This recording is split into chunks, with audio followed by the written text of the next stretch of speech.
حقیقت یہ ہے کہ اللہ لوگوں پر ذرا بھی ظلم نہیں کرتا، لیکن انسان ہیں جو خود اپنی جانوں پر ظلم کرتے ہیں۔ اور جس دن اللہ ان کو میدان حشر میں اکٹھا کرے گا تو انہیں ایسا معلوم ہوگا جیسے وہ دنیا میں یا قبر میں دن کی ایک گھڑی سے زیادہ نہیں رہے، اسی لیے وہ آپس میں ایک دوسرے کو پہچانتے ہوں گے۔ حقیقت یہ ہے کہ ان لوگوں نے بڑے گھاٹے کا سودا کیا ہے جنہوں نے اللہ سے آخرت میں جا ملنے کو جھٹلایا ہے اور جو راہ راست پر نہیں آئے۔ اور اے پیغمبر، جن باتوں کی ہم نے ان کافروں کو دھمکی دی ہوئی ہے، چاہے ان میں سے کوئی بات ہم تمہیں تمہاری زندگی میں دکھا دیں یا اس سے پہلے تمہاری روح قبض کر لیں، بہر صورت ان کو آخر میں ہماری طرف ہی لوٹنا ہے۔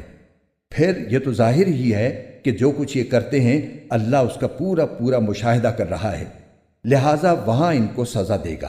اور ہر امت کے لیے ایک رسول بھیجا گیا ہے، پھر جب ان کا رسول آ جاتا ہے تو ان کا فیصلہ پورے انصاف سے کیا جاتا ہے اور ان پر ظلم نہیں کیا جاتا۔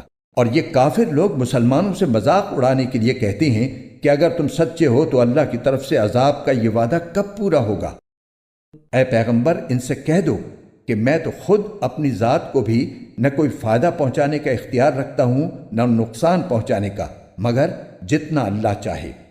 ہر امت کا ایک وقت مقرر ہے، چنانچہ جب ان کا وہ وقت آ جاتا ہے تو وہ اس سے نہ ایک گھڑی پیچھے جا سکتے ہیں نہ آگے آ سکتے ہیں۔ ان سے کہو کہ ذرا مجھے یہ بتاؤ کہ اگر اللہ کا عذاب تم پر رات کے وقت آئے یا دن کے وقت تو اس میں کون سی ایسی اشتیاق کے قابل چیز ہے جس کے جلد آنے کا یہ مجرم لوگ مطالبہ کر رہے ہیں؟ کیا جب وہ عذاب آ ہی پڑے گا تب اسے مانو گے؟ اس وقت تو تم سے یہ کہا جائے گا کہ اب مانے، حالانکہ تم ہی اس کا انکار کر کے اس کی جلدی مچایا کرتے تھے۔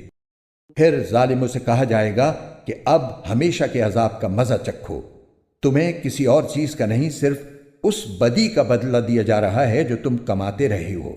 اور یہ لوگ تم سے پوچھتے ہیں کہ کیا یہ آخرت کا عذاب واقعی سچ ہے؟ کہہ دو کہ میرے پروردگار کی قسم یہ بالکل سچ ہے اور تم اللہ کو عاجز نہیں کر سکتے۔